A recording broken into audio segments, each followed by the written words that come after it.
آقا علیہ الصلوۃ والسلام فرماتے ہیں انما بعثت معلما، میرے کریم آقا علیہ الصلوۃ والسلام فرماتے ہیں اللہ تبارک و تعالیٰ نے مجھے معلم بنا کر بھیجا ہے، مجھے سکھانے والا بنا کر بھیجا ہے۔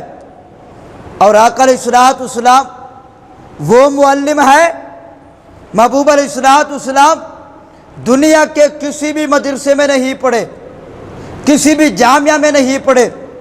آقا علیہ الصلوۃ والسلام کسی کے سامنے دو زانو نہیں ہوئے۔ اللہ تبارک و تعالی نے فرمایا الرحمن علم القرآن خلق الانسان علمہ البیان، اللہ رب العزت نے محبوب کو خود پڑھا کر بھیجا گیا۔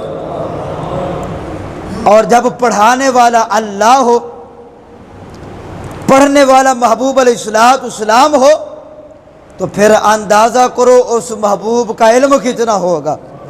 اللہ نے حضور کو عالم بنا کر بھیجا گیا، معلم بنا کر بھیجا گیا۔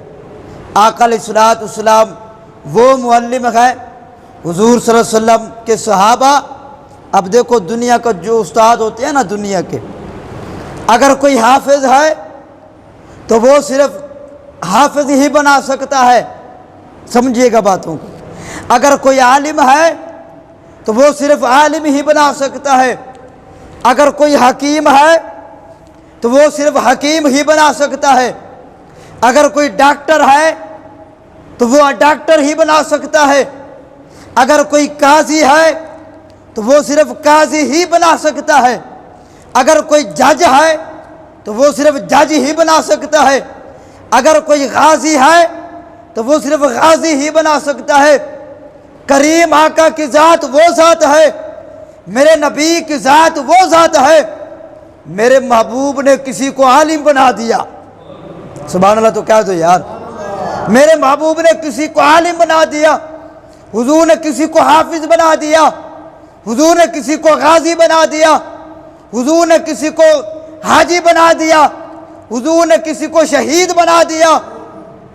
اور صحابہ وہ صحابہ ہیں میدان جنگ میں جاتے تو ان جیسا غازی کوئی نہیں تھا، میدان بازار میں ہوتے تو ان جیسا کوئی تجارت والا نہیں تھا، ان جیسا کوئی تاجر نہیں تھا، اگر مسجد میں آتے تو ان جیسا نمازی کوئی نہیں تھا، اگر گھر کے معاملات میں ہوتے تو ان جیسا کوئی شوہر اور ان جیسی کوئی بیوی نہیں تھی۔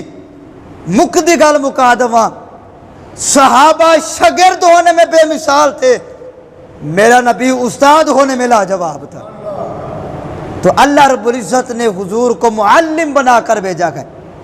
آقا فرماتے ہیں انما بعثت معلما، میں سکھانے کے لیے بھیجا گیا ہوں۔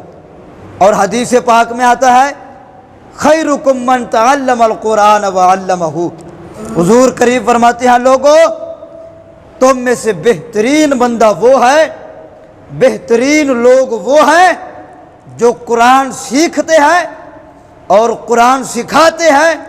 کیوں؟ کیونکہ میرے کریم آقا علیہ الصلوۃ والسلام نے رب سے قرآن سیکھا اور آگے غلاموں کو قرآن سکھایا۔ اس لیے آج جو بھی قرآن سیکھتا ہے وہ محبوب کی سنت پوری کرتا ہے، جو قرآن سکھاتا ہے وہ اللہ کی سنت پوری کرتا ہے۔